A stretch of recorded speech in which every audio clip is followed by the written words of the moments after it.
When you're watching those dark dystopian movies that are foobar in the extreme, what many don't realize is the even greater implied nightmare of people losing their anonymity. Greetings and congratulations for making it to Friday. Yet another week through this sick, sad world.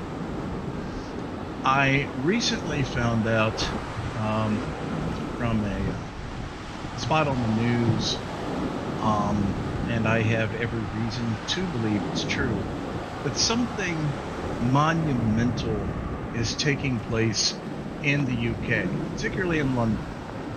And I think, in my opinion, not only is it real, not only is it going to take place, but it's basically being used as, a test spot, so that the rest of the corporate oligarchies throughout the world, including the US, will basically see how it goes.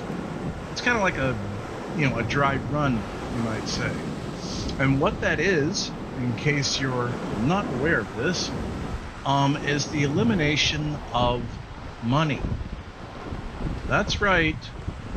No more cash. They want to transition, and they are going to transition in London to a cashless society. So that means that everything you want to purchase, whatever that may be, well, you've got to have some kind of debit card to do it. Now, other than this represents a breakdown. It is so 1984 to me. I just can't even begin to comprehend it. But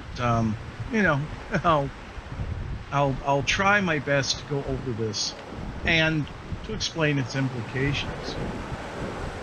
You see, once you lose your autonomy in a society, you are no longer in a, even imagined free society. You are in a society collectively of slaves. That's it. That's the totality of it. That's what it actually is. And you get there, this happens very slowly and incrementally, like these things do, if you just let little creeping things pass. And either you pay no notice, or you simply refuse to engage. And for that reason alone, all the bad things that do happen. And this is, yet again, another one of them. But the thing is, in this case, I can't even begin to describe the absolute terror that this represents, at least to me, and it should to you. Because, and obviously the crackpot religious people or whatnot, they will, I know it's going to be out there. I know it's going to be there. Someone's going to say it, the mark of the beast, the mark of the beast. Well, I don't really give a shit what you call it, but what I'm saying is that without at least those federal issued, IOUs called money, at least here in the States, this fiat currency that we have, the idea of, imagine that being taken away, that everything now becomes a transaction. And of course, the proponents that are doing this shit, they're going to say, well, yeah, it'll streamline everything and it'll make everything honest and every transaction was accountable. And therein lies the evil, and it is evil. Because human beings, and this has been shown throughout history countless times, human beings without autonomy go crazy. We are not, despite their best efforts to do so, and the powers that be, they've they've done a bang-up job of doing that and making us, you know, consumer conformists. I get it, but they've been very careful not to go too far too fast until now. So it looks like in Britain, and like I said, it's London in particular, and it mentioned the surrounding suburbs, they will no longer be accepting cash. Would someone out there, anyone, please have a moment of reflection and just sit back and say, Jesus H. fucking Christ and baby Jesus. Or if you don't like that reference, I don't know. Wow! Are you kidding me? Fuck me sideways. Whatever works for you, whatever expression. But something. Have some kind of non-vanilla, non-weak, ineffectual. Well, I actually think it would be a good thing, and we don't have to pay for more paper money, and everything is certified and trackable, and yeah. That's how fucking pathetic your life becomes, because every single act should not be on a ledger. It shouldn't.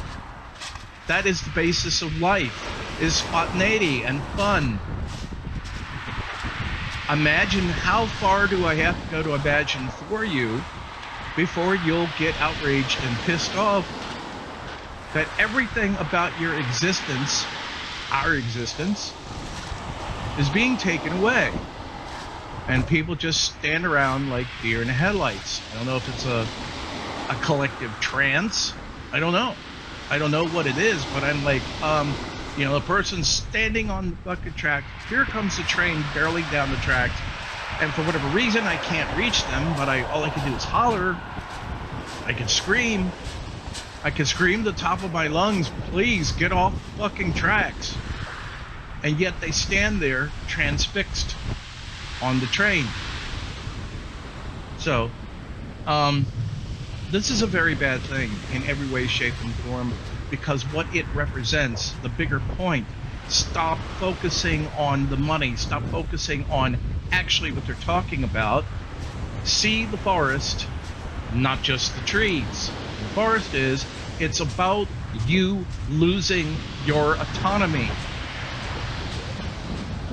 I absolutely therefore believe that what people do, what they choose to transact in and of themselves, amongst themselves, is nobody's damn business. And yes, that includes the government. It is about an issue here of, you know, be controlled or to not be controlled. And so, you have seen, if you're old enough, at least if you're in your 30s or 40s, and you've seen what handing over control to the government, like they've done a real great bang-up fucking job of things. You see where that's gotten us. You see where things are. It's not even a question of mismanagement. It's a question of no management, because that is the de facto job of the government since it has been taken over by the powers that be. And the powers that be, of course, are the oligarchs.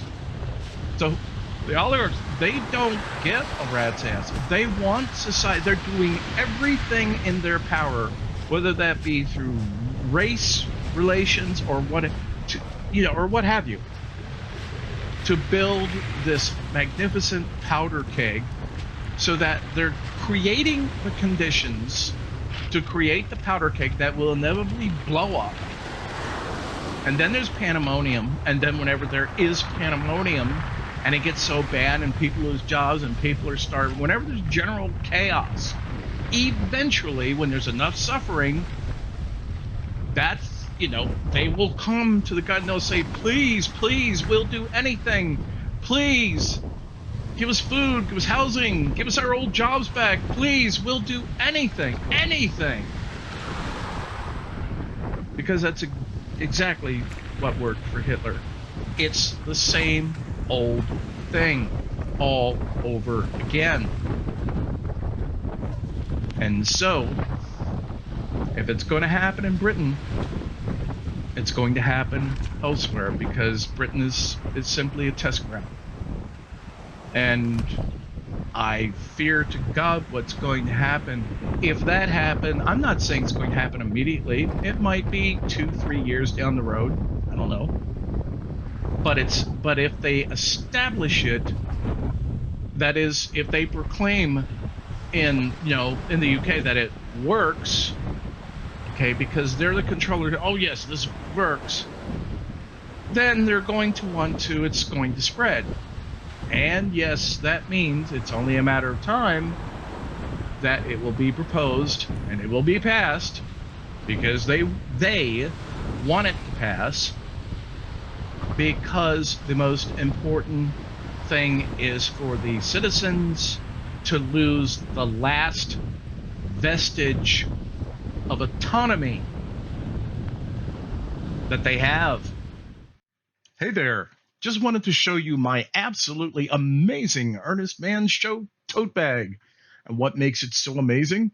It looks great, and it's big enough to hold all your personal problems. Well, okay, maybe not that big, but it does hold a lot of stuff. This is why, and I'll tell you this now, this is the reason why I am in no way whatsoever, I am not anti-sex. I don't think that sex is dirty. And I think we should leave our damn hands off prostitutes. God bless them. Because they're the last ones that have any kind of autonomy. You think about that. It is your body. And as long as you're not harming another person, at least deliberately, you should be able to do with it what the hell ever you like. And if that includes selling it, that's your choice. Stay the hell out of their business. But if that is taken away, if everything to buy, a pack of cigarettes and a bottle of water, everything has to be paid for with a debit card. Think about this. That's right, they. I say they a lot. This is not a paranoid shriek. I'm talking about what is following, what is taking account of you. They will know when you, John Jones, purchased a 6-pack of beer, exactly where and exactly what time. And the problem with that is, besides knowing that for marketing purposes, besides that, it's that since you now have no more money, actual money, you can't do any transaction under the radar. And they can't stand that. This is why, historically, regimes like the Nazis or the Soviets, they had an incredibly complex network of spies and people tracking each other. And that was then. We're talking in the 40s and 50s, for God's sakes. And if you want to know, like I did, do what I did. You want to know what it was like. If you've got these golden ideas of socialism and that, all that going on, I've probably talked to, 20 or 30 people from that region of the old communist socialist states. And the horror stories could fill 2 books, at least, that I heard and that I believed in detail. And part of that was, again, it was the repeated theme, the same damn thing over and over again. The main push, if you will, was a complete loss of autonomy. That's it. Now, if all I can do is screech and say what I'm saying to you now, because if no one's listening, if this doesn't piss you off, because I want you to say something to me. I want you to say something to me and post it and say something to somebody else, and somebody please out there, let's discuss something. Otherwise, when the shit hits the fan in 4 or 5 years, and you say, "Oh, listen to this guy, Earnest Mann, and he was in, I didn't believe, I thought he was just a crackpot." You won't be thinking that then, but that's the problem. It's always way after the fact, when the shit hits the fan, everybody suddenly realizes they should have listened. So, until next time, this is Ernest, and that's all I've got for today.